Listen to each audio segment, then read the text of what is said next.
जी नमस्कार दोस्तों, आप सभी का स्वागत है मेरी इस ऑनलाइन क्लास में। कैसे हैं आप सब लोग? चलिए शुरुआत करते हैं आज की क्लास की। आज की जो क्लास है हमारी वो राजस्थान में लोक देवताओं को लेकर के है। अगर हम राजस्थान की कला संस्कृति की बात करते हैं तो राजस्थान के संत एवं संप्रदाय का अध्ययन हम कर चुके हैं। लोक देवताओं में भी हमारी 2 क्लासेस हो चुकी हैं। तीसरी जो क्लास है हमारी वो राजस्थान के जो शेष लोक देवता है उनके बारे में है। क्लास को अंत तक देखिए, शेयर कीजिए, सब्सक्राइब कीजिए। चलिए शुरुआत करते हैं आज की क्लास। राजस्थान के लोक देवताओं में सबसे पहले जो लोक देवता है उनका नाम है बाबा जुझार जी। क्या नाम है? बाबा जुझार जी इनका नाम है। सबसे पहले जो लोक देवता है उनका नाम है बाबा जुझार जी। बाबा जुझार जी का जो जन्म हुआ, बाबा जुझार जी का जो जन्म हुआ है उस गांव का नाम है इमलोहा। क्या नाम है? इमलोहा। और इमलोहा गांव कहां पड़ता है? सीकर में पड़ता है। कहां पड़ता है? सीकर में। सीकर में भी तहसील कौन सी है? नीम का थाना। कौन सी तहसील है? नीम का थाना तहसील है। नीम का थाना तहसील में इनका जन्म हुआ। इमलोहा गांव में हुआ, सीकर जिले में हुआ जन्म इनका। और ये कौन से गोत्र के थे? तो ये राजपूत वंश के थे। गोत्र क्या है? कौन से वंश के थे? तो ये राजपूत वंशी थे। कौन से वंश के थे? राजपूत वंशी थे बाबा जुझार जी। बाबा जुझार जी का जो मेला स्थान है जहां पर इनका मेला लगता है, देखिए हम जितना किसी देवता के बारे में पढ़ रहे हैं, जो प्रमुख देवता है उनके बारे में अध्ययन कर चुके हैं। हमारी जो क्लास है वो जो मतलब शेष जो देवता है जिनके बारे में कुछ कुछ हमको लिखा मिलता है, इनके मेले के बारे में, जन्म स्थान के बारे में हमको वर्णन है, उन सब के बारे में चर्चा कर रहे हैं। अगर आपको मेरी और क्लासेस को देखना है और क्लासेस जो हमारी लोक देवताओं के बारे में नहीं है तो आप पीछे क्लासों को देखिए। पार्ट 1 और पार्ट 2 लोक देवताओं का डल चुका है। चलिए मेला स्थान जो कहाँ है तो वो है स्यालोदड़ा में। और स्यालोदड़ा भी कहाँ पड़ता है? सीकर में पड़ता है। स्यालोदड़ा भी कहाँ पड़ता है? सीकर में पड़ता है। वहां इनका मेला लगता है। और कब लगता है? तो राम नवमी को लगता है। राम नवमी को इनका मेला भरता है। किसका? बाबा जुझार जी का मेला भरता है। इनके जो पूजा स्थान होते हैं वो खेजड़ी वृक्ष के नीचे होते हैं। इनके जो पूजा स्थान होते हैं वो कहाँ होते हैं? खेजड़ी वृक्ष के नीचे होते हैं साहब। इनके जो पूजा स्थान होते हैं वो कहाँ होते हैं? खेजड़ी वृक्ष के नीचे होते हैं। वहां पर 5 मूर्तियां होती हैं। कितनी मूर्ति होती है? 5 मूर्ति। खेजड़ी वृक्ष के नीचे 5 मूर्तियां स्थापित की जाती हैं। 3 तो इनके भाइयों की हैं, 1 इनकी स्वयं की है और 1 इनकी पत्नी है। तो ऐसे मिलाकर के कितनी मूर्तियां बनी रहती हैं? 5। कौन है? बाबा जुझार जी हैं। बाबा जुझार जी का जन्म इमलोहा गांव सीकर में नीम का थाना में हुआ। राजपूत गोत्र राजपूत थे। मेला स्थान स्यालोदड़ा है, सीकर में पड़ता है। रामनवमी को इनका मेला बढ़ता है। पूजा स्थान खेजड़ी वृक्ष के नीचे होता है। वहां पर 5 मूर्तियां होती हैं, 3 इनके भाइयों की, 1 खुद की और 1 इनकी पत्नी की। ठीक है ना साहब? चलिए अगला पढ़ते हैं। अगले लोक देवता के बारे में पढ़ते हैं जिनका नाम है वीर बिग्गा जी। क्या नाम है सर? वीर बिग्गा जी है। वीर बिग्गा जी का जो जन्म है वो रीडी गांव में हुआ। वीर बिग्गा जी का जो जन्म है वो कहाँ हुआ? रीडी गांव में। और रीडी गांव कहाँ पड़ता है? नागौर में। रीडी गांव कहाँ पड़ता है? नागौर में। और नागौर का यह इलाका पहले बीकानेर रियासत में आता था। कहाँ पड़ता था? बीकानेर रियासत। पहले जो ये इलाका था वो कहाँ पड़ता था? बीकानेर रियासत में पड़ता था। तो बीकानेर के और नागौर के प्रमुख लोक देवताओं में नाम किसका आता है? वीर बिग्गा जी का आता है। और ये जाट थे। कौन थे? जाट परिवार के थे। कौन थे ये? जाट परिवार के थे। इनके पिताजी का नाम सोहन सिंह था। पिताजी का नाम सोहन सिंह था और माता का नाम था सुल्तानी। माता का नाम क्या था? सुल्तानी। इनकी माताजी का नाम सुल्तानी था। इनके पिताजी का नाम सोहन सिंह था। मोहन भी लिखा आता है। क्या लिखा आता है? मोहन ही लिख लीजिए तो मोहन है। इनके पिताजी का नाम क्या है? मोहन, सोहन नहीं है। इनको जाखड़ समाज, जो जाट समाज होता है, जाखड़ समाज का कुल देवता बताया गया है। क्या बताया गया इनको साहब? जाखड़ समाज का कुल देवता बताया गया है। किसको? वीर बिग्गा जी को जाखड़ समाज का कुल देवता बताया गया है। और बताया जाता है कि 1393 में 1393 में राठाडी जोटड़ी का एक युद्ध हुआ था। एक जगह पड़ती है 1393 में राठाडी जोटड़ी का युद्ध हुआ जिसमें मुसलमानों से लड़ते हुए मुसलमान जो गायों को छुड़ाने आए, गायों को पकड़ने आए थे, गायों को ले जाने आए थे, उनको छुड़ाने के लिए मुसलमानों से लड़ते हुए लड़ते हुए शहीद हुए। मुसलमानों से लड़ते हुए वीरगति को प्राप्त हुए। 1393 ईस्वी में गौरख छात्र गायों की रक्षाओं के लिए राठाड़ी जोटड़ी का एक युद्ध हुआ, जिसमें मुसलमानों से लड़ते हुए मृत्यु हो गई किसकी? वीर भिक्खा जी की। किसकी मृत्यु हो गई? वीर भिक्खा जी की। याद रखना, इनका जो प्रमुख मेला है वो श्री डूंगरगढ़ बीकानेर में लगता है। इनका जो प्रमुख मेला है, प्रमुख मेला जो वो है वो श्री डूंगरगढ़ में डूंगरगढ़ में लगता है। और डूंगरगढ़ कहाँ है? बीकानेर में है। और जो गांव है उसका नाम है बिग्गा गांव। क्या है? बिग्गा गांव। तो बिग्गा गांव श्री डूंगरगढ़ बीकानेर में, इसलिए मैंने बताया ना, पहले इनका जन्म हुआ रीडी गांव में जो नागौर में पड़ता है, जो बीकानेर रियासत में था। लेकिन वर्तमान में जो श्री डूंगरगढ़ जो इलाका है, जो बीकानेर का है, जहां बिग्गा गांव है, वो बीकानेर में पड़ता है। यही इनका प्रमुख मेला बढ़ता है। और जो मेला उसकी प्रमुख तिथि है 14 अक्टूबर। कौन सी तिथि है? 14 अक्टूबर। इनका जो मेला बढ़ता है वो कौन सी डेट को बढ़ता है? 14 अक्टूबर को बढ़ता है। तो एकमात्र ऐसे लोक देवता है जिनका डेट के हिसाब से मेला बढ़ता है। हम अगर पढ़ते हैं सारे लोक देवताओं को तो उनका नाम क्या है? हमारे वीर भिक्खा जी हैं। कौन है? वीर भिक्खा जी हैं। क्लियर साहब? तो हमारे 2 लोक देवता हुए। प्रमुख देवताओं, लोक देवताओं के बारे में अध्ययन कर रहे हैं। चैनल को देखते रहिए, सब्सक्राइब करते रहिए, दोस्तों के पास इसे पहुंचाते रहिए। आपका इतना काम है, आप इतना काम जरूर करिए। जो भी व्यक्ति क्लास ले रहा है, चाहे वो 1 जना है, चाहे 2 जना है, चाहे 3 है, मुझे इससे फर्क नहीं पड़ता है। लेकिन जो क्लास ले रहा है वो इस क्लास को फैलाए, उसकी जिम्मेदारी बनती है। अगर वो कोई क्लास देख रहा है, उसे कोई क्लास पसंद है, किसी का पढ़ना पसंद है, तो उनकी बात माने आप, मेरी बात जरूर माने आप। चैनल को सब्सक्राइब करें और दोस्तों तक इसे जरूर पहुंचाएं। चलिए अगले लोक देवता के बारे में अध्ययन करते हैं। अगले लोक देवता है हमारे बाबा मामादेव। कौन है? बाबा मामादेव या मामदेव, मैं मामदेव ही लिख देता हूं। बाबा मामदेव जो है वो हमारे प्रमुख लोक देवता है। देखिए, इनको वर्षा का देवता कहा जाता है। क्या कहा जाता है इनको? वर्षा का देवता। वर्षा का देवता इनको कहा जाता है। और इनको मनाने के लिए भैंसे की कुर्बानी देते हैं। भैंसे की कुर्बानी देते हैं। तो ऐसी लाइनें हैं। देखिए, क्वेश्चन हमारे जो है ना, हम लोग क्या है कि जब कोई किसी क्लास को अंतिम रूप में पढ़ते हैं, या जब किसी भी चैप्टर को हम अंतिम रूप में पढ़ते हैं, चाहे किताबों से, चाहे ऑनलाइन क्लासेस से, चाहे हम ऑफलाइन क्लासेस से खुद बैठ करके, तो हम उस पर कभी ध्यान नहीं देते। जबकि क्वेश्चंस लगभग 60 से 70% वहीं से ही पिकअप होता है। हमेशा क्वेश्चन वहीं से उठता है। लास्ट लाइन जिसको हम छोड़ देते हैं, वहीं से क्वेश्चन आता है, वही क्वेश्चन होता है। ठीक है ना? तो ये इनके लिए कौन सी, किसकी कुर्बानी दी जाती है? भैंसे की कुर्बानी दी जाती है। इनका कोई मंदिर नहीं होता है, इनका कोई मंदिर नहीं होता है। बस लकड़ी के तोरण गांव के बाहर लगा देते हैं। मंदिर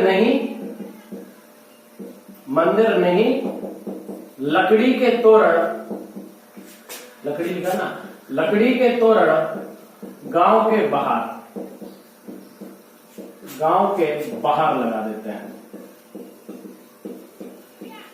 लकड़ी के तोरण गांव के बाहर लगा देते हैं। किसका? बाबा मामदेव के रूप में। लेकिन इतना याद रखना, इनका जो वाहन है वो घोड़ा है और उसका नाम है अस्वारी। घोड़ा अस्वारी इनका वाहन है। बाबा मामदेव का प्रमुख जो मंदिर है, हालांकि इनके मंदिर नहीं होते गांव में, लेकिन ये पूजा स्थान इनका बनाया गया है। और जो इनका प्रमुख स्थान है वो है स्यालोदड़ा। और स्यालोदड़ा कहाँ है? अभी पढ़ा था हमने, सीकर में। कहाँ है साहब? सीकर में। स्यालोदड़ा कहाँ है? सीकर में है। तो बाबा मामदेव का प्रमुख स्थान कहाँ है? मामादेव का प्रमुख स्थान कहाँ है? स्यालोदड़ा में है। और स्यालोदड़ा कहाँ पड़ता है? सीकर में पड़ता है। चलिए, हरिराम या हीरामल बाबा, दूसरे लोक देवता की बात करते हैं। हरिराम या हीरामल बाबा, हरिराम या हीरामल बाबा जी के बारे में बात करते हैं। इनका जो जन्म हुआ है वो झोरड़ा गांव में हुआ है। और झोरड़ा गांव है चूरू में। झोरड़ा गांव, जन्म कहां हुआ है? झोरड़ा में। और झोरड़ा गांव कहां पड़ता है? चूरू में पड़ता है। झोरड़ा गांव कहां पड़ता है? चूरू में। वो बाबा है इनकी सांप की बामी पूजी जाती है। क्या पूजी जाती है? सांप की बाबा। एक हरिराम हमने और पढ़े थे, एक हरिराम के बारे में हमने अध्ययन और किया है। याद रखना हरिराम जी के बारे में, वो हमने लोक संतों में पढ़े थे। ये हरिराम हीरामल बाबा है। इनका जन्म हुआ था जोड़ा गांव चूरू में हुआ था। इनको सांप रक्षक देवता कहा जाता है। क्या कहा जाता है इनको? सांप रक्षक देवता। इनको सांप रक्षक देवता कहा जाता है। पिताजी का नाम था रामनारायण, पिता थे रामनारायण, रामनारायण। माता थी चंदनी, माता थी चंदनी, माता क्या थी? चंदनी। और इनके गुरु थे भूरा। गुरु का नाम क्या था? भूरा। भूरा किसके गुरु थे? हरिराम जी के भूरा नाम के गुरु थे।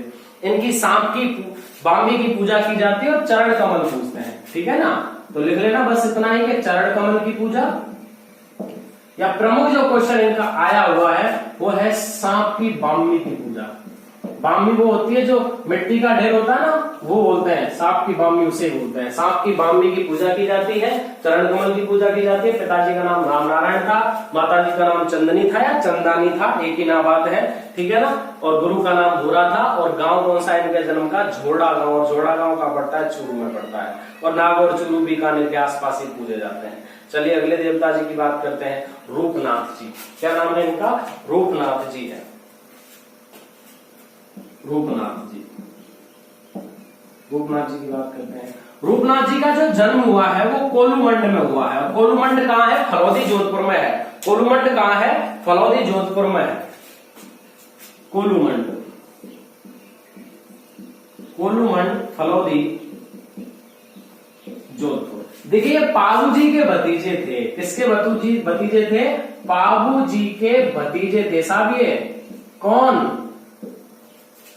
रूपनाथ जी। रूपनाथ जी पाबू जी के भतीजे थे। पाबू जी हमने पढ़ा था, जन्म भी पढ़ा था, उनके बारे में भी अध्ययन किया था। जन्म कहाँ हुआ था? कोलूमंड, फलौदी, जोधपुर में, वहीं इनका जन्म हुआ था। ये रूपनाथ जी जो है वो पाबू जी के भतीजे थे और बूढ़ो जी के पुत्र थे। पिताजी कौन थे इनके? बूढ़ो जी राठौड़।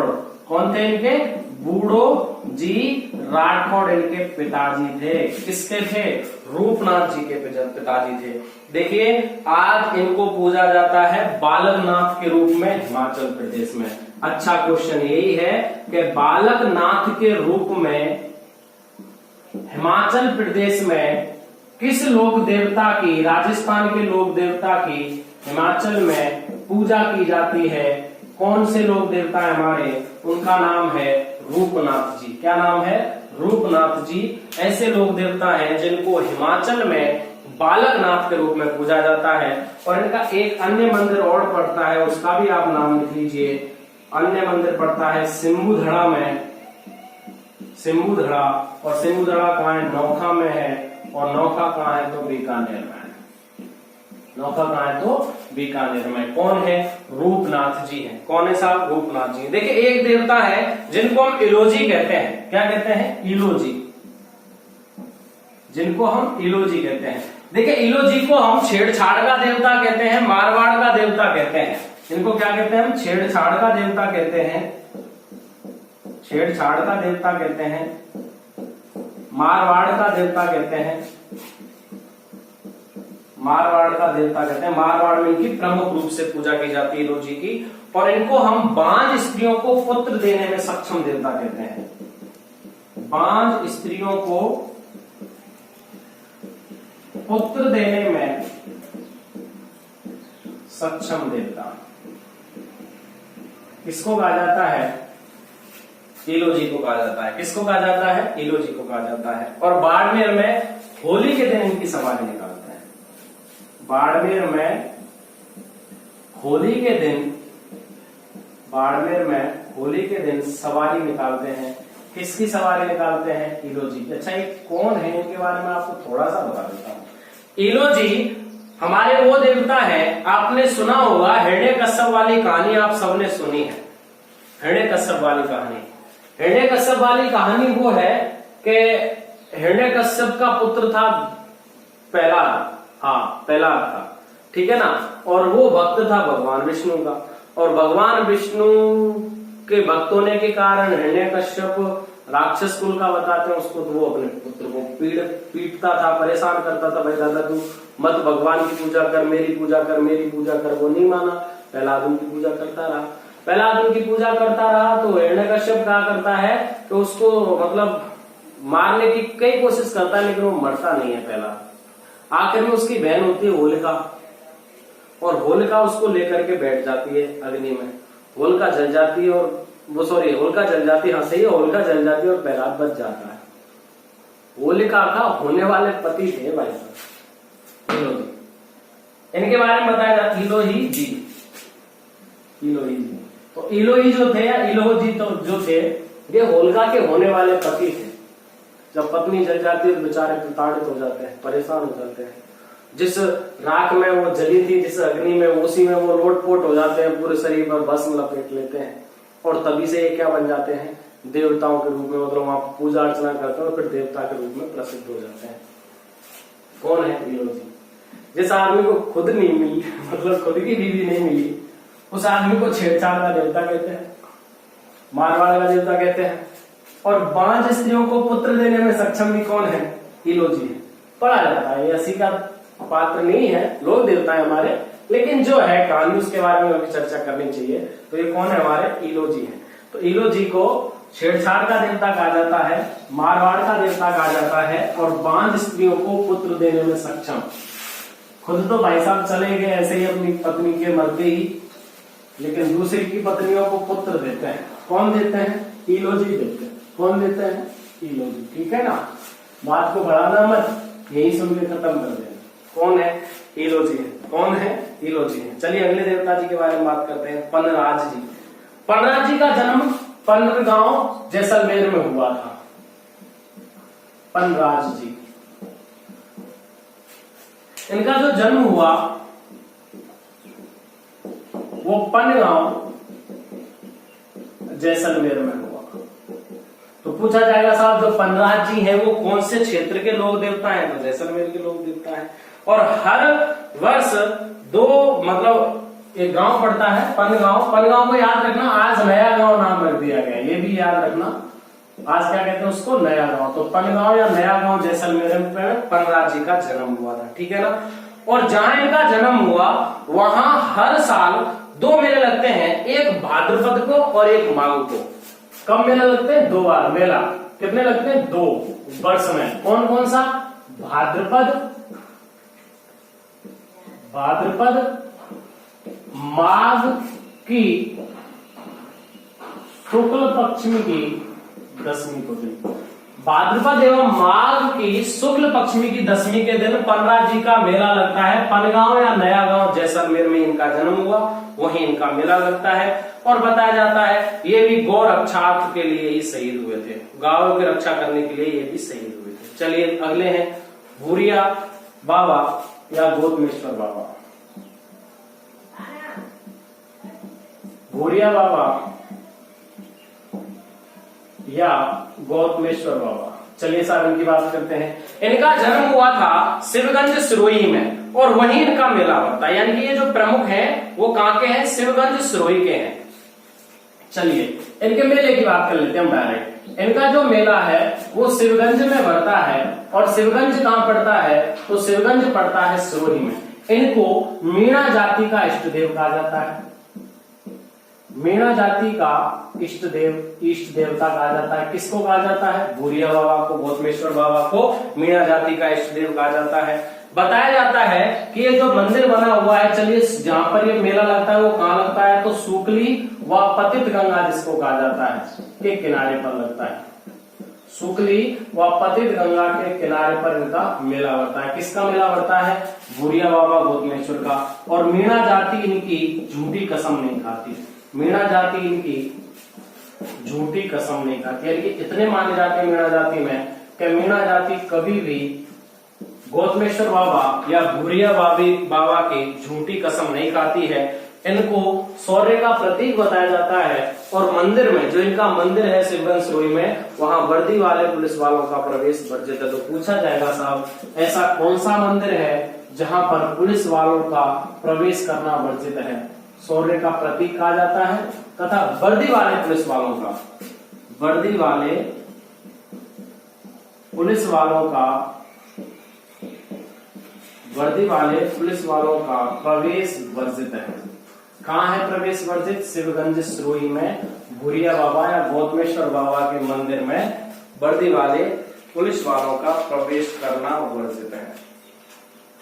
चलिए बात कर लेते हैं डोंगजी व जवारजी के बारे में। वैसे डोंगजी व जवारजी की बात करूं तो मैं जब 1857 की क्रांति में आपके साथ आपको पढ़ा रहा था राजस्थान की कला इतिहास में हमने 1857 की क्रांति पढ़ी। उसके बाद हमने कुछ क्रांतिकारी घटनाएं पढ़ी थी। उस समय मैंने डोंगजी और जवारजी का आपको वर्णन कराया था। 1847 से लेकर के 1857 तक शेखावाटी के क्षेत्र में अमीरों को लूटकर गरीबों का लालन पोषण करने वाले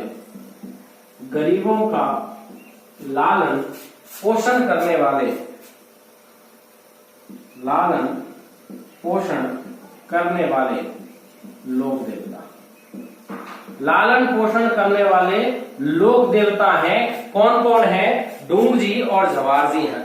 डोंगजी जवारजी वो हैं जो शेखावाटी के देवताओं के रूप में पूजे जाते हैं। 1837 से लेकर के 1857 तक अमीरों को लूटकर गरीबों को धन इन्होंने दिया, उनका लालन पोषण किया। बताया जाता है कि जवाहर सिंह को तो रतन सिंह बीकानेर ने शरण दी थी। जवाहर सिंह को रतन सिंह बीकानेर ने शरण दी थी। कब? 1857 की क्रांति खत्म होने के बाद जब सबको पकड़ा जाने लगा तो रतन सिंह ने शरण दी थी जवाहर जी को और डोंगजी को शरण दी थी तख्त सिंह ने। और तख्त सिंह कहां के थे? जोधपुर के। बस इतना समझ लो। तो शेखावाटी के लोक देवता है, 1857 की क्रांति के लोक देवता है। 1837 से 57 के समय तक इन लोगों ने अमीरों को लूट करके गरीबों का लालन पोषण किया। आज इनको शेखावाटी में लोक देवता के रूप में पूजा जाता है। जवाहर सिंह जी को रतन सिंह जी बीकानेर ने शरण दी थी बाद में, और डोंगजी को किसने शरण दी थी? तख्त सिंह जोधपुर ने इनको शरण दी थी। ठीक है ना। एक और है जिनका नाम हम पढ़ लेते हैं, केसरिया कुंवर जी। कौन है? केसरिया कुंवर जी अच्छे लोक देवता है जिनके बारे में चलिए मैं इधर लिख देता हूं। एक दो लोक देवता और हैं, इनको मैं आपको बता देता हूं, बाकी क्या आप देखना। केसरिया कुंवर जी की बात करते हैं। भाई साहब गोगा जी के पुत्र थे। गोगा जी के पुत्र थे और चूरू में प्रसिद्ध है। गोगा जी के पुत्र थे। गोगा जी के पुत्र थे। कौन? केसरिया कुंवर जी। केसरिया कुंवर जी गोगा जी के पुत्र थे और चूरू में इनके थान हैं। चूरू में इनके थान हैं। थान पर सफेद रंग की ध्वजा होती है। सफेद रंग की ध्वजा इनकी पूजी जाती है। किसकी? गोगा जी के पुत्र केसरिया कुंवर जी। केसरिया कुंवर जी गोगा जी के पुत्र थे। चूरू में इनके थान है। सफेद रंग की ध्वजा इनके पूजी जाती है और इनके जो भोपे हैं, इनके जो पूजने वाले लोग हैं, वो मुंह से सर्प के जहर को, सांप के जहर को चूस करके निकाल देते हैं। यानी कि मुंह से सर्प जहर उतारते हैं, मुंह से चूस कर सर्प जहर उतारते हैं। किसके भोपे हैं? केसरिया कुंवर जी के भोपे। तो लाइन लिख लीजिए, केसरिया कुंवर जी के भोपे वो हैं जो सर्पदंश का इलाज यानी कि सर्प के जहर का इलाज अपने मुंह से चूस करके निकाल कर करते हैं। ठीक है ना साहब। कौन है? केसरिया कुंवर जी हैं। कौन है साहब? केसरिया कुंवर जी हैं।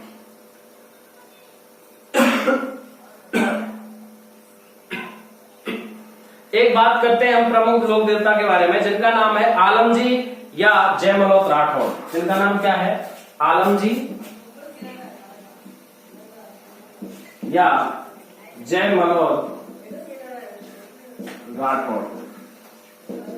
आलमजी या जयमलोत राठौड़ प्रमुख लोक देवता है और इनके स्थान की जो प्रमुख जगह जहां पूजा की जाती है वो है मालानी क्षेत्र बाड़मेर।